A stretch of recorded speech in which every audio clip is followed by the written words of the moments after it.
Hi, I'm Wayne Bartlett. I'm the chairman of the board here at the Brad Akins YMCA. And I'm sitting here this evening with Miss Jean Roberts. Jean, tell us a little bit about yourself and your connection to Barrow County.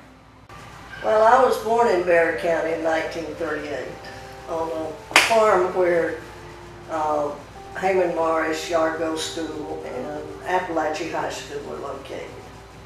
I was the last of 5 generations born on that farm.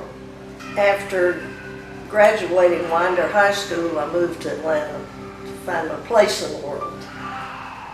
Papa wanted me to stay on that old farm because I was the last one born there, but I wanted to see the city lights. And I subsequently had a 35-year successful career in the municipal bond business.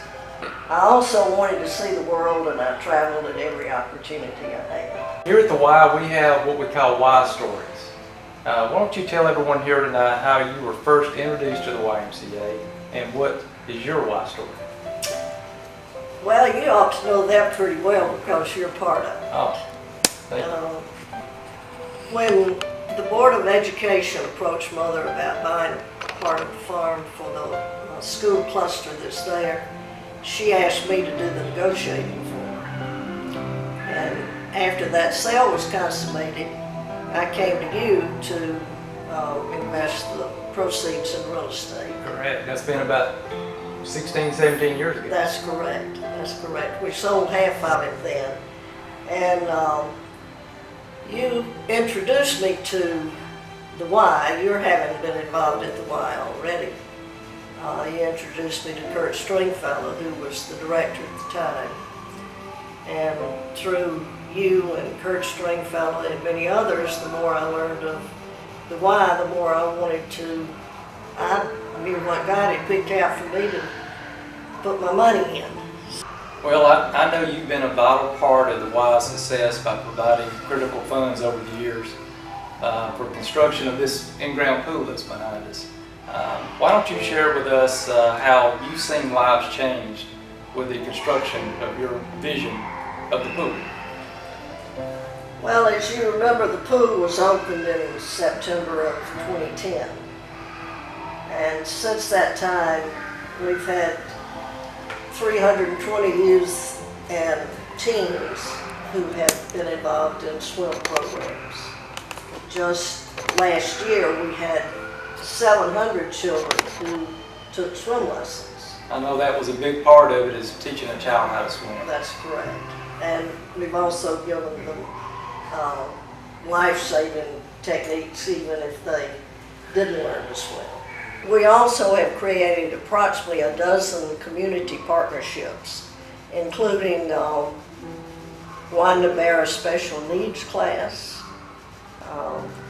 We have swim teams with all of the high schools in the county, as well as with Jackson County High.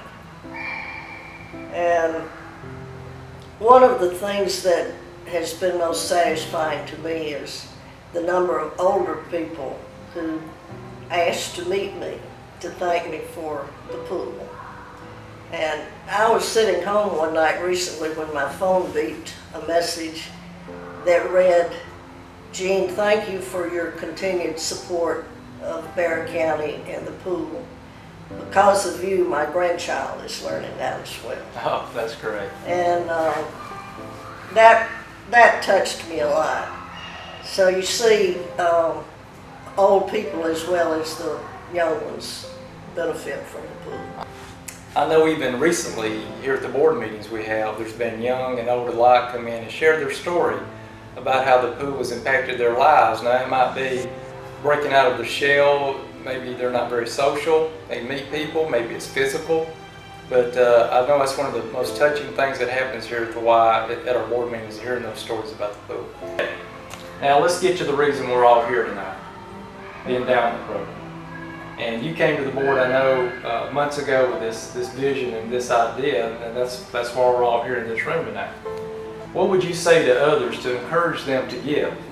And why is it so important to you to leave behind this legacy that you've created to the YMCA? It's important to keep the Y in good financial position because we're training our leaders of tomorrow. While the Y is a not-for-profit organization that's run by a board of directors, and we have freedom to teach as we choose. While our schools are losing the ability to have prayer in school, to pledge allegiance to the flag, and all those things that are dear to us, we can still do that at the Y. Even here you see Bible verses on the walls here at the Y. Yes, yes, we do. And many of our staff conduct prayer before their classes, before swim meets. And this summer we had 180 kids pledging allegiance to the flag out of our summer camp group. Yeah, that's great. Now that's the way we all grew up, and those are the values that we have for our families and our community. And I think it's important to keep that going. Absolutely.